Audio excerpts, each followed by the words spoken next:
The ship was dead. Commander Cole knew it the moment his shuttle passed through the hole in its side. The homeward bound had been a colony vessel once, carrying 3,000 souls toward a new life. Now it was a tomb, drifting through the purple clouds of the nebula like a broken toy. "Distress beacon is still active," said his second-in-command. She checked her scanner and frowned. "But I'm not reading any life signs." Moved through the dark corridor, his boots making soft sounds on the metal floor. The walls were burned black. The air smelled like old fire and something worse, something that reminded him of battlefields. "They hit this ship 3 months ago," said Tors, the team's engineer. He kicked aside a piece of broken metal. "Nobody survives an attack for 3 months. We're wasting our time." Did not answer. He kept walking. The beacon was coming from the cargo bay at the bottom of the ship. Someone had set it there on purpose. Someone wanted to be found. They found bodies on the way down. Human bodies frozen in the cold of space. Tried not to look at their faces. He had seen too many dead faces in his life. Each one stayed with him, visiting his dreams at night. The cargo bay door was stuck. Tors used his cutting tool to open it. The metal screamed as it fell away, and the smell hit them like a wall. Death. Old death and new pain. "Holy God," whispered. The cargo bay was large, meant to hold supplies for a new colony. Instead, it held a nightmare. Bodies lay everywhere, their blue skin turned gray in death. They had killed each other, it seemed. There were blade wounds and burn marks. A fight had happened here, a terrible fight. And in the center of it all, chained to a metal post, was a girl. She could tell by her blue skin and the silver eyes that stared at him with pure terror. She was young, maybe the same as a human teenager. Her crystalline hair, which should have been beautiful, was dirty and stuck together with dried blood. The chains around her wrists and ankles had cut deep into her skin. She was alive. Somehow, impossibly, she was alive. "It's a trap," Tor said immediately. He raised his weapon. "They use their own people as bait. Everyone knows this. We need to leave now." Walked closer to the girl. She tried to move away from him, but the chains held her in place. Her silver eyes were wide with fear. She expected him to hurt her. She expected everyone to hurt her. "Please," she whispered. Her voice was broken, like she had been screaming for days. "Please, just end it, just end me." Looked at the chains. They were not new. The wounds on her wrists had healed and opened and healed again many times. She had been here for weeks, maybe longer. Her own people had done this to her. "Commander," said softly, "Tors is right. This is exactly what they do. They chain someone up, let them suffer, and use their pain to call for help. It's a trap." "I know what it is," said. He pulled out his blade and cut through the chains. The girl fell forward. She was too weak to stand, so caught her. She weighed almost nothing. Her body was thin and broken from weeks of pain. She looked up at him with confusion in her silver eyes. "Why?" she asked. "Because you asked for help," said simply. He lifted her in his arms and turned toward the door. His team stared at him like he had lost his mind. Maybe he had. The human war had killed billions of people. Every human had lost someone. Taking this girl was stupid. It was dangerous. It was probably going to get them all killed. Did not care. "Move," he ordered. "Back to the shuttle now." They ran. The girl was light in his arms but could feel her shaking. She was afraid. She had probably been afraid for so long that she had forgotten what safety felt like. They were halfway to the shuttle when the first ship appeared on their scanners. "Contact," shouted. "Hunting party coming in fast." Pushed himself to run faster. The shuttle was close. They could make it. They had to make it. They reached the shuttle just as weapons fire started hitting the dead colony ship. They were not trying to capture them. They were trying to destroy everything. The girl most of all. Tors flew the shuttle like a madman, dodging between pieces of the broken ship, using the debris as cover. The hunters followed, their weapons lighting up the darkness of space. One shot hit their shields. then another. "Jump point in 2 minutes," Tors shouted. "We don't have 2 minutes," shouted back. Held the girl close as the shuttle shook around them. She was crying, he realized, quiet tears running down her blue cheeks, but she was not crying from fear anymore. She was crying because she could not understand what was happening. "Why did you take me?" she asked him, her voice barely a whisper. "I am nothing, I am just bait. You should have left me to die." Looked down at her. He thought about all the people he had lost in this war, his friends, his family, his home. He thought about how easy it would be to hate everything with blue skin and silver eyes. But this was not a soldier looking up at him. This was a child that her own people had tortured and used as a weapon. She had done nothing wrong except be born different. "Where I come from," said, "we don't leave people behind." The shuttle reached the jump point. Tors hit the button and the stars stretched into lines of light. They were gone, leaving the hunters behind. For now, in the sudden quiet of faster-than-light travel, the girl looked at with those silver eyes full of confusion and something that might have been the beginning of hope. "They will follow me," she whispered. "They always follow me, my signal. I cannot hide it. You should have let me die." Set her down gently on the shuttle floor. He took off his jacket and wrapped it around her thin shoulders. "What's your name?" he asked. She stared at him for a long moment. "Nuh," she finally said. "Well, Nuh said, my name is, and I promise you whatever is coming you won't face it alone." Nuh did not understand. She could not understand. In her entire life, no one had ever protected her. No one had ever seen her as anything more than a tool. But sitting in that shuttle, wrapped in a human's jacket, she felt something strange in her chest, something warm. She did not know it yet, but it was the first small spark of hope she had ever felt. And it would change everything. 3 days passed on the Revenant, and the crew was afraid. Could see it in their eyes when they looked at Nuh. The girl sat alone in the medical bay, wrapped in blankets, eating small amounts of food when the doctor forced her to. She did not speak much. She did not understand why these humans were keeping her alive. Neither did the crew. "You need to tell them something," said two in the corridor outside the bridge. "They're scared. They think you've lost your mind." "Maybe I have," admitted. The truth came out on the 4th day. The ship's doctor, a man named who had studied alien biology for 30 years, called to the medical bay. His face was pale. "She's a resonant," said. Had heard the word before, but he did not fully understand it. Explained. They were born without strong emotions. They had removed that part of themselves through science long ago, believing that feelings made them weak.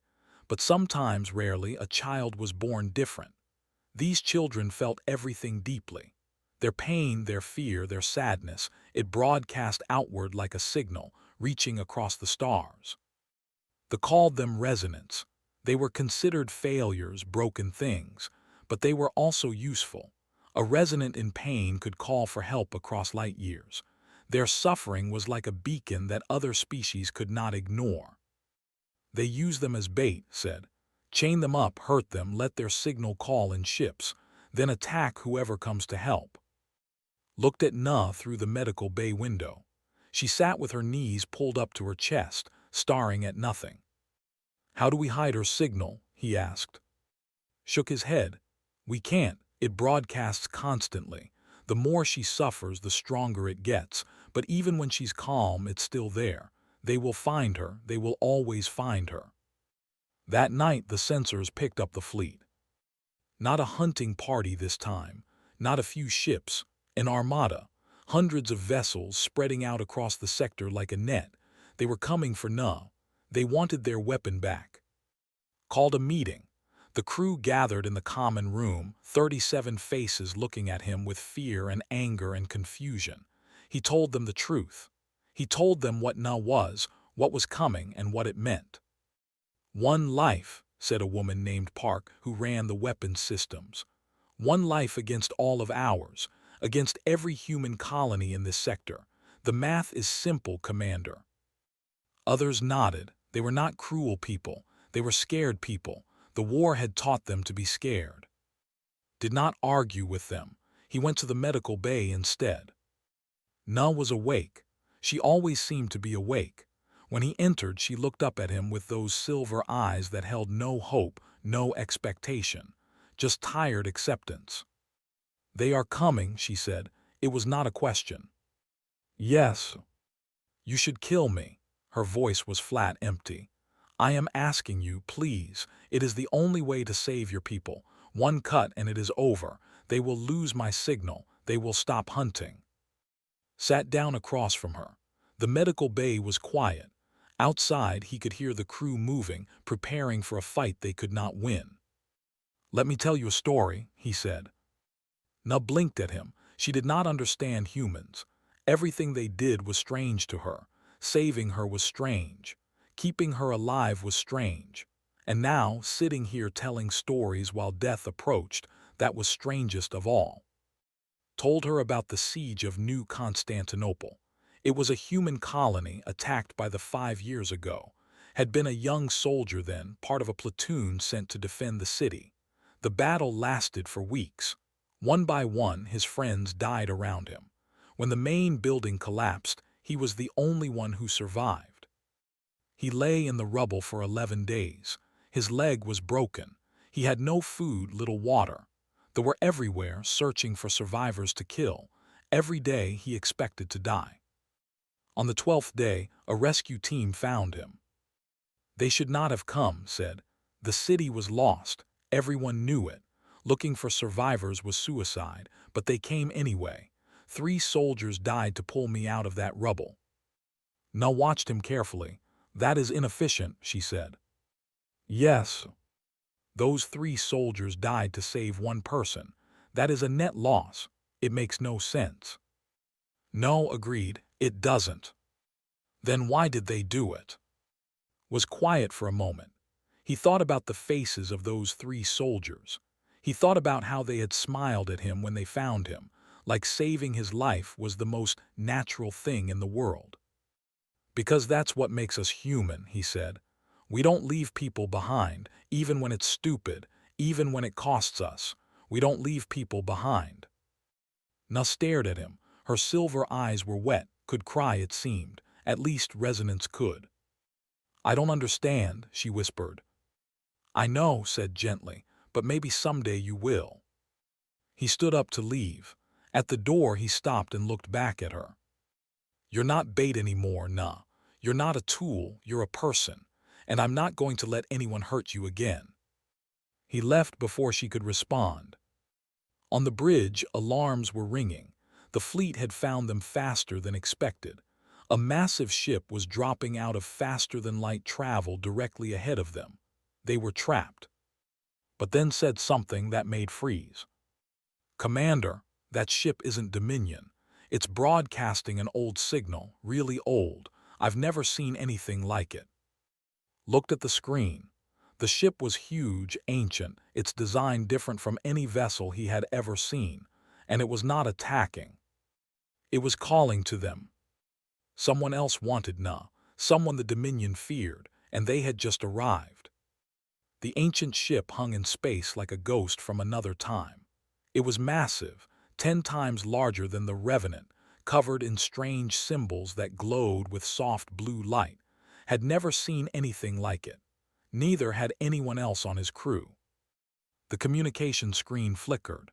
A face appeared, but old, so very old. His blue skin had faded to gray, and his silver eyes held the weight of centuries. "Human commander," the ancient said. "I am Eth, last elder of the remnant. We mean you no harm. We are here for the child."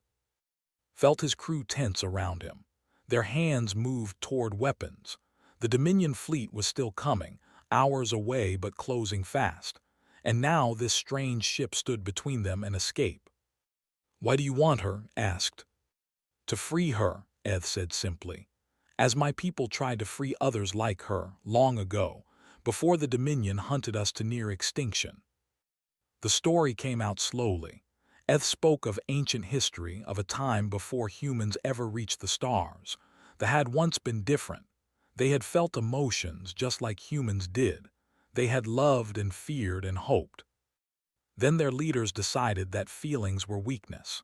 They used science to change their own people, removing the parts of the mind that created emotion. They became cold, efficient, perfect, and the few children who were still born with the old feelings, the resonance, were treated as mistakes to be used and thrown away. But some had refused to change. They called themselves the Remnant and they fought a war against the Dominion. They lost. For hundreds of years they had been hiding, surviving in the dark spaces between stars. We created the resonance, Eth admitted. His ancient voice was heavy with guilt. Our ancestors designed them through science. We made them to be weapons, but they are also proof that our people can still feel. They are our shame and our hope. Why are you telling me this? Asked. Because we can help Na. We have a way to hide her signal forever, but she must choose it freely, and the process requires something only humans can give. Narrowed his eyes. What does that mean? Eth was quiet for a moment. When he spoke again, his voice was soft. The signal she broadcasts is not truly psionic. It is emotional. She broadcasts what she feels. For her entire life, she has only known pain and fear and loneliness. Those feelings call out across space, impossible to ignore. The Dominion uses that call to lure in ships. So how do we hide it? She must learn to feel something else, something worth being quiet for. Eth looked directly at through the screen. She must learn hope, and that is something no can teach. We remove that ability from ourselves. Only humans still carry that particular madness. Thought about Na, alone in the medical bay. He thought about her silver eyes, empty of anything except tired acceptance of death. Teaching someone like that to hope seemed impossible. But impossible had never stopped him before. "We'll come aboard," said. The meeting happened in a great hall aboard the ancient ship. Na stood beside, her small body tense with fear. She had never seen a remnant before. She had never known that like this still existed. Eth approached her slowly, like someone approaching a wounded animal. His ancient eyes were wet with tears. "Child," he said softly, "do you know what you are?" Na's voice shook. "I am a resonant, I am a mistake, I am bait." "No," Eth knelt before her, bringing himself to her level. "You are proof that we were wrong. You can feel what we cannot. That is not weakness. That is the most precious gift our species ever had, and we were fools to throw it away." Na stared at him. No one had ever spoken to her like this. No one had ever suggested that her ability to feel was anything other than a curse. "I don't understand," she whispered. "You will," Eth promised. "But first you must choose. We can teach you to quiet your signal, to hide from the Dominion forever, but you must learn to feel something besides pain, and that is a journey only you can take." The alarms interrupted them. The Dominion fleet had arrived early. They were still hours away, but they were coming fast, too fast. Eth looked at, "Take the child, run. I will hold them here as long as I can." Understood immediately. "You're going to fight them alone, an entire armada." "This ship is old, but it is powerful. I can give you time." "You'll die." Eth smiled. It was a strange expression on a face, something his species had forgotten how to do. He had learned it from watching humans, perhaps. "Yes," he said, "I will die, but I will die fighting for something worth dying for. After centuries of hiding, that is a gift." They ran. The Revenant fled through space while behind them, the ancient remnant ship turned to face the Dominion fleet. Na watched through the window, her silver eyes wide. "He is going to die," she said quietly. Stood beside her, "Yes. He is one ship against hundreds. He cannot win. Why is he fighting?" "Because he's choosing to," said. "There's a difference between dying because you have no choice and dying because you believe in something. He believes you're worth protecting." Na was silent for a long moment. Then she asked, "Do you believe that too, that I'm worth protecting?" Looked down at her. She was so young, so broken by everything that had been done to her, but there was something in her eyes now that hadn't been there before, a tiny spark. "Yes," he said, "I do." Through the window, the ancient ship began to fire. Its weapons lit up the darkness like a second sun. The Dominion fleet scattered, surprised by the power of the attack, but there were too many of them. Slowly, they surrounded the remnant vessel. Null watched until the ship disappeared from view. She did not know it yet, but something had changed inside her. Eth had died for her. A stranger had chosen to die so that she could live. She did not understand it, but she wanted to. And that wanting, that desire to understand why anyone would sacrifice for someone like her, was the beginning of something new. The first real step toward hope. The fortress world of Bastion filled the entire view screen. It was humanity's last wall, a planet covered in weapons, shields, and the largest fleet the human race had ever built. If the Dominion wanted to reach Earth, they had to go through Bastion first. The Revenant limped through the defense network with smoke pouring from its engines. They had barely escaped the Dominion fleet.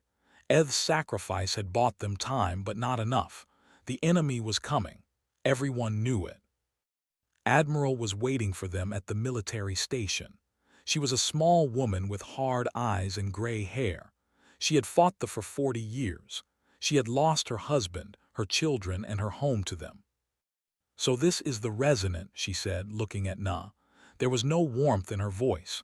"Our reports say her signal can be tracked across light years. Is that true?" "Yes," admitted. "Then she's a weapon." Admiral turned to her officers. "We can use her, place her on a station at the edge of the system. Let her signal draw in the Dominion fleet. When they arrive, we hit them with everything we have. One ambush could destroy half their forces." Felt cold anger rise in his chest. "She's not a weapon, she's a person. She's a child who was tortured by her own people." Admiral's eyes were like ice. "Commander Cole, I have lost count of how many children I've seen die in this war. Human children, our children. If using one saves even a fraction of them, I will do it without hesitation." Understood, he truly did. The math made sense. One life against thousands. One against the entire human race. It was logical, it was strategic. It was exactly what the Dominion would do. And that was why he could not accept it. "No," he said. The room went silent. Officers stared at him with shock. No one said no to Admiral. "Commander," said slowly, "you are refusing a direct order." "Yes." "Then you are relieved of duty. Take him to the brig." Guards grabbed by the arms. He did not fight. He looked at Na, who stood frozen with fear, and tried to put everything he felt into his eyes. "Trust me, it will be okay." But Na could feel what he was feeling. She was a Resonant, and she knew he was afraid too. The brig was small and cold, sat on the metal bench and waited. He had been in cells before. During the war, the had captured him twice. He had escaped both times, but this was different. This was a human cell on a human world, and his own people had put him here. Hours passed. Then the door opened and Na walked in. She was alone. No guards, no officers. She stood on the other side of the barrier, her silver eyes glowing softly in the dim light. "How did you get here?" asked. "I asked to see you. They let me." She paused. "I think they wanted me to say goodbye before they use me." Stood and walked to the barrier. "No, you don't have to do this. We can find another way." "No," her voice was quiet but strong, stronger than he had ever heard it. "I have made my choice." Stared at her. "What do you mean?" Na took a deep breath. For weeks she had been with the humans. She had eaten with them, talked with them, watched them live their strange, inefficient lives. She had learned their names. Tors, who fixed the engines and sang old songs while he worked. Who was always serious but kept candy hidden in her pocket. Doctor, who had gentle hands and sad eyes. They had been kind to her. Not because it was useful, but because they simply were kind. It made no sense. It was illogical, it was beautiful. You taught me something, Na said. My signal broadcasts what I feel. The Dominion only ever let me feel pain and fear, but I know other things now. Felt his heart beating faster. Na, what are you going to do? I am going to be bait. She smiled, a small, sad smile that she had learned from watching humans. But not the way they want. I am going to call to the Dominion. I am going to call to every resonant they have chained across their empire, and I am going to tell them something they have never heard before. What? That someone came for me, that a stranger saved me, that there are people in this universe who do not use us, who do not hurt us, who choose to protect us even when it costs them everything. Her eyes were bright with tears. I am going to broadcast hope, and every resonant who hears it will know that they are not alone. Pressed his hand against the barrier. He could not touch her, but he wanted to. He wanted to hold her and tell her she did not have to do this. But that would be a lie. She did have to do this, not because anyone was forcing her, but because she had chosen it. You could die, he said. I know. You could burn yourself out. The signal could kill you. I know. Closed his eyes. He thought about Eth, turning to fight an armada alone. He thought about the rescue team that had saved him from the rubble of New Constantinople. He thought about every person who had ever chosen to sacrifice for something they believed in. I'm proud of you, he said. His voice shook. Nut touched the barrier from her side. I learned from you. She turned to leave. At the door she stopped. If I don't survive, thank you for seeing me as a person, for giving me a chance to be more than bait. Then she was gone. An hour later the alarm started. The Dominion fleet had arrived, earlier than expected, larger than anticipated. Every ship in the human fleet scrambled to battle stations. And somewhere on Bastion, in a room full of machines and wires, Nuck closed her eyes. She thought about pain, about years of suffering in chains, about being used and thrown away. Then she pushed those thoughts aside. She thought about kindness, about cutting her chains and carrying her to safety, about the crew of the Revenant sharing their food with her, about Eth dying so she could live. She thought about hope, and she let it all pour out of her, a signal stronger than anything she had ever broadcast. Across the stars, across light years of space, the resonants heard her. They had been alone for so long. They had suffered for so long. And now, for the first time, they heard something different. They heard that someone cared. They heard that they mattered. They heard that they could fight back. And one by one, across 1,000 worlds, they began to wake up. The battle for Bastion began with fire. 1,000 Dominion ships filled the sky, their weapons turning the darkness into day. The human fleet rose to meet them, smaller but desperate. They had everything to lose. Earth was behind them. Their families were behind them. There was nowhere left to run. In his cell felt the station shake as weapons hit the shields. He paced like a trapped animal. Null was out there somewhere, broadcasting her signal, and he was stuck behind bars. Then the door opened. Stood there with Tors and 6 other crew members from the Revenant. They were armed, they looked scared, and they looked determined. We're getting you out, said. You'll be court-martialed, said. You'll lose everything. Tors grinned. We already lost everything when we decided to follow a crazy commander who rescues children from death traps. Come on, your girl needs you. They fought their way through the station. The battle outside had pulled most guards to defensive positions, and his crew moved fast, following the signal that Nuh was broadcasting. It was easy to follow. It was the strongest thing had ever felt, a wave of pure emotion washing across the station, across the planet, across the entire star system. They found her in the broadcast room.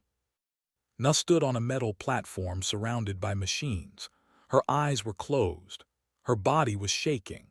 Tears ran down her blue cheeks, but she was smiling. The signal was pouring out of her like light, reaching across the stars to every resonant the Dominion had enslaved. And the resonants were responding. On the flagship of the Dominion fleet, 3 resonants broke their chains. They had been weapons their entire lives, tools to be used and discarded. Now they heard Nu's call and they understood that they could be more. They sabotaged the flagship's engines. They opened the doors that held the prisoners. They fought back. The flagship's command structure collapsed. Other ships followed. Across the fleet, resonants who had suffered in silence for years suddenly refused to be silent anymore. The Dominion, built on the idea that their living weapons would never resist, fell into chaos. But the Dominion commanders were cruel. They began killing their resonants rather than lose control. Each death sent a pulse of pain through the signal. Each death hurt Na like a knife in her heart. "She's burning out," doctor said. He was watching her vital signs on a screen. "Her brain can't handle this much output. She's dying." Ran to the platform. He climbed up beside her and took her hands. "No, you have to stop. You'll kill yourself." Her eyes opened. They were no longer silver. They were gold, burning with power that No had possessed in centuries. "They're dying," she whispered. "My brothers and sisters, they're killing them. And they'll kill you too. At least they die knowing someone heard them." Her voice was calm, peaceful. "At least they die knowing they're not alone." Did not let go of her hands. He thought about everything he had learned in his life, about the power of stubbornness, about the importance of not giving up, about how humans had survived everything the universe threw at them by simply refusing to accept defeat. He could not broadcast like a resonant. He had no psionic abilities. He was just a human, small and limited and mortal. But he had something else. He had hope, real human hope, the kind that survived battlefields and prison cells and the death of everyone you loved, the kind that made people run into burning buildings to save strangers, the kind that made 3 soldiers die to pull 1 wounded man out of rubble. He pushed that feeling into his hands, into his grip on Nu's fingers. He did not know if it would work. He did not know if it was possible for a human to add his signal to hers. But he tried anyway. And something happened. The signal changed. It was not just Nu anymore. It was, and his crew, and every human who had ever refused to give up. It was every parent who sat up through the night with a sick child, every soldier who carried a wounded friend to safety, every person who chose love when hate would have been easier. The Dominion fleet, faced with an emotion they had removed from themselves centuries ago, did not know how to respond. Their ships hesitated. Their commanders froze. The cold efficiency that had won them countless battles suddenly meant nothing against a wave of pure, irrational, unstoppable hope. The human fleet attacked. It was not a clean victory. Wars never are. Thousands died on both sides. But when the smoke cleared, the Dominion fleet was broken. Their flagship was in pieces. Their remaining ships were fleeing into the darkness between stars. Nu collapsed, caught her before she hit the ground. Her golden eyes faded back to silver. Her breathing was weak.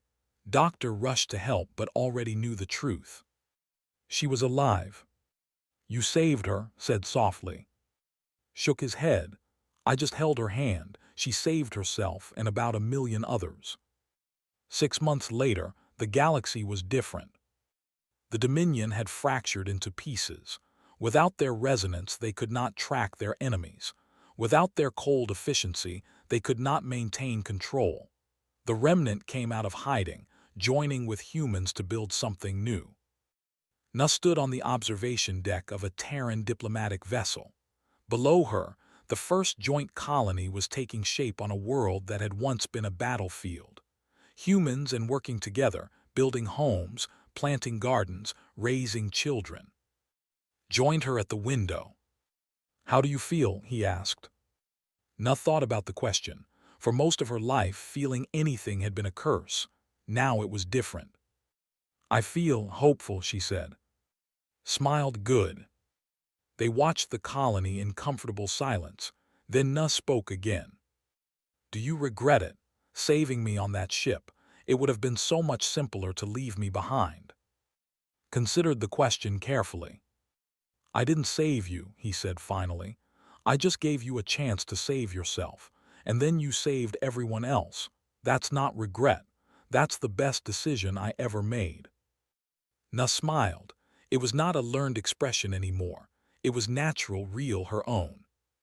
"That is inefficient," she said, using the word that had once defined her entire understanding of humans. Laughed, "Yeah, it is." He put his arm around her shoulders. She leaned against him, this strange human who had changed everything by doing something illogical, by caring about a broken girl that no one else thought was worth saving. "Thank you," she whispered. "For what?" "For showing me that the lure doesn't have to stay alive just to catch prey. The lure can stay alive because life is worth living, because hope is real, because someone decided I mattered." Held her closer. "You always mattered," he said. "You just needed someone to see it."